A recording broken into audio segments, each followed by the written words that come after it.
Hello everyone! Ngayon magluluto ako ng isang napakasarap at napakasustansyang merienda na hindi ganong kamahal. Ang mga ingredients nito, yung mga tira-tira lamang sa ating kusina. Tara, samahan niyo ako!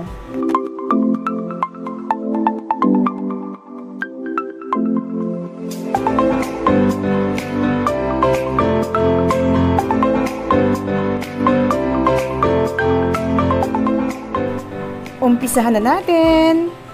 Magpakulo ng tubig at habang nagpapakulo ng tubig, hinimay ko na itong isang tali ng spinach na nabili ko sa palengke at eto na siya, nahugasan ko na din yan. Pagkatapos ay nilublob ko na siya dito sa kumukulong tubig. Mare, 2 minutes lang siya ha, para di ma-overcook ang ating spinach. At pagkatapos ay dinrain ko na siya sa gripo para di na siya maluto pa.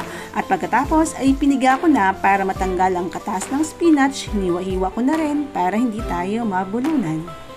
And back to my pan, naglagay na ako ng butter, salted butter na to. Tapos nilagay ko na din yung natitira-tirang all-purpose cream. Naglagay na rin ako ng cheese, ibang milk, 1 kutsara ng kondensada, pero optional lang to. Gusto ko lang medyo may konting tamis. Tapos nilagyan ko na rin siya ng paminta at konting asin since gumamit na tayo ng salted butter. At eto, nalagay ko na rin yung ating hiniwang spinach. Ayan na siya, we're done! At eto na, magagamit na natin siya pang dressing. Wow, ang sarap naman yan. Beke naman! Pero, ito talaga yon. Ito mga tinapay na to, ngayong araw ng expiration. Gawin natin ng paraan para di masayang. Himayin natin ng ganito. Kung mga batang kakain, tanggalin natin ng gilid kasi ayaw nila yung part na medyo matigas. Since mga adult naman ang kakain nito, sama na natin. Sayang din. Lagyan natin ng egg, tapos haluin ng ganito. Ayan, kinamay ko na kasi mas mahalo ko siya ng mabuti. Painit tayo ng pan. Kahit anong pan pwede, pero ako, paborito kong gamitin itong aking salad master, electric skillet, kasi napakadali lang niyang gamitin at kahit di na ako maglagay ng oil, di siya didikit.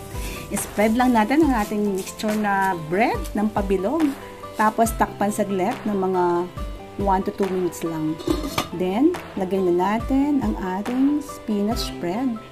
Gusto ko tong part na to. Huwag natin tipirin. Let's make sure makover yung ating entire bread o parang dough na din ang tawag natin dito. Takpan ulit ng mga 1 to 2 minutes at eto na siya!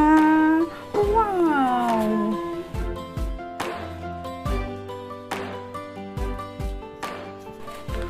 O ayan, diba? Hindi siya dumidikit at ang ganda ng pagka-crust ng ating dough.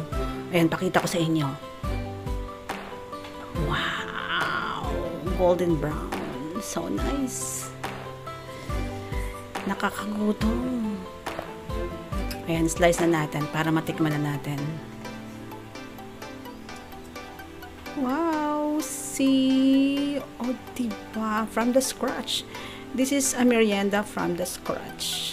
Napakasarap, napakasustansya. Kaya try nyo na. Bye-bye! God bless everyone! Thank you for watching!